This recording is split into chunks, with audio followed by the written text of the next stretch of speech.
څرنګه چې تاسو خبر یاست دغه لړۍ د روژې د اول ورځ نه شروع ده چې خوشبختانه وایم چې نن د تیګړې یو لوی کلي ته ورسېده. نن الحمدلله موږ تقریبا تر 100 اړمن کورنۍ پیدا کړي چې تاسو عملاً وینئ چې اثر بدبختانه چې 80% د اختصاصرو کې کونډې دي.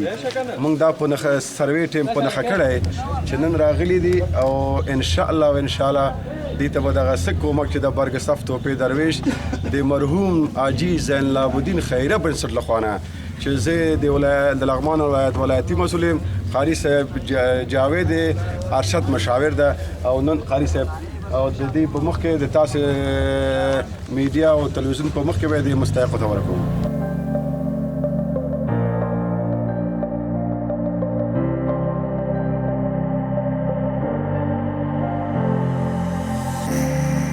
ترګړوي کې ډیر د دقت او د ښه او مناسب څېړنې او تحقیق څخه وروسته دغه بېوزله او کونډې او رنډې یتیمان معرفي شول، تثبیت شول او تر هغې وروسته اړوند دوستان ډاکټر صاحب همایون او قاري صاحب جاوید دوی په سره په هماهنګۍ نن خوشبختانه موږ وتوانېدلو چې دغه بېوزله او بېکسه او بې سرپرسته او بې وضاحته خلکو ته د زین العابدین خیریه بنسټ له لورې مرسته وویشل چې دغه عملاً نن چارې روانې دي.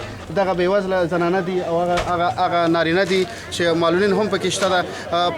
زه د یو کلیوال په توګه مننه کوم چې دغسې یو نیک کاره یو ښه اقدام یې په لاره اچولی ده. د زین العابدین د خیریه بنسټ د حاجي صاحب زین العابدین د خیریه بنسټ د مشرتابه او د ډونر څخه ډېره زیاته مننه کوم. کور ودان الله مو په خپل ژوند کې ښاد او آباده لره.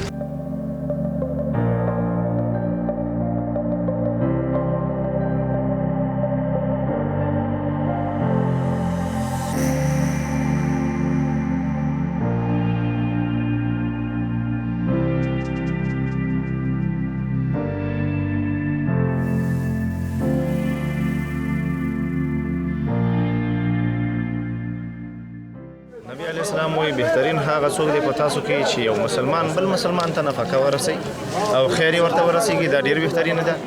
الله جل جلاله دې حاجي صاحب مفتاح الدین ته ډېر خیرونه او برکتونه ورکړي چې دغسې مسلمانانو ته بېوزلو ته کونډو رونډو یتیمانو ته هغه چاته چې هغه د وطن نه مهاجر وي د خپل کلی پرېښي علیشنګ نه دلته راغلي ولایت ته دې ټولو ته موږ مرستې رسوو. د حاجي صاحب په امر باندې الله دې حاجي صاحب ته خیرونه ورکړي. دایما یې موږ ته ویلي چې قاري صاحب محترم تاسو هغه کسان پیدا کړئ چې هغه حقدار وي، باید یتیمانو ته بېوزلو ته مستحقینو ته یې ورسوئ.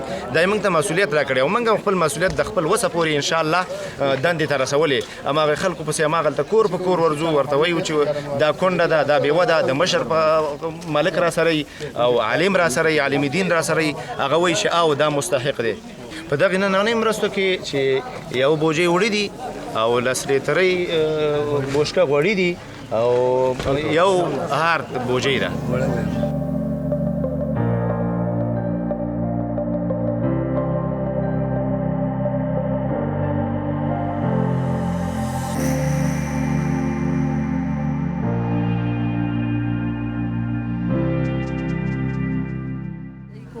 کتیما کدس خدای پاک برش خیر برکت بده. الله پاک میگه قبض شجم کردن بدانه خوار غریب که کمک میکنه. الله پاک میگه افدف بیت الله شریف ببرش و بیاره. این کل بیوه و بیچاره غریب است. چقدر خوش است امروز ما چقدر بازی دعا میکنیم، چقدر دل ما دعا میکنه بازی. امیال کس دخانه خود ار نداره، کس برون نداره.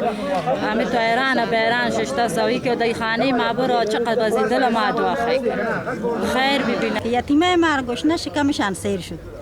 خدا خیر برکت بدشانه.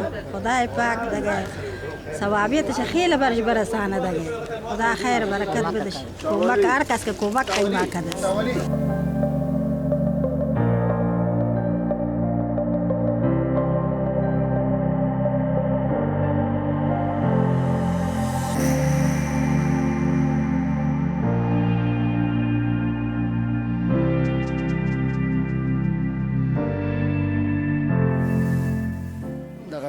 خدمات چې نن دلته توجیه کېږي دا د حاجي صاحب زین العابدین خیره بنسټ ده او د حاجي صاحب مفتاح الدین زوی ده او په لغمان کې نمایندګان دي ډاکټر صاحب امین لغمانی او د سره خپل همکاران نور را لیږلي دي قاري صاحب جاوید په نام او پسرلي په نوم دوی کورو په کورو کلي په کلي ګرځي د هغه کلي مستحق او غریب بیچاره خلک نیسي چې دوی ته د خپل د مال هغه د زکات کومک ورته ورسوي په مال کې د زکات په برخه کې دوی ورته خریداري کړې ده یوه بوجۍ اوړه او یو بوجۍ وریژې او یوه بشکه غوړي دا هغه مستحق خلکو ته ورکوي چې ډېر غریب او بیچاره خلک دي د روزې نه مخکې دوی زر کورنۍ سره کومک وکړو او هغې ته یې اوړه او غوړي ورکړله او بیا د لغمان میرتلام جامع مسجد چې ډېر مشهوره مسجد ده له دې مسجد سره ډېر کومک وکړو او خدای تعالی دې د دې دا کومک هر څه په خپل دربار کې قبول کړي او په نورو سرمایه‌دارو باندې غږ کوم چې د لغماني که افغاناني چې د لغمان غریب او بیچاره ولس سره د خپل مال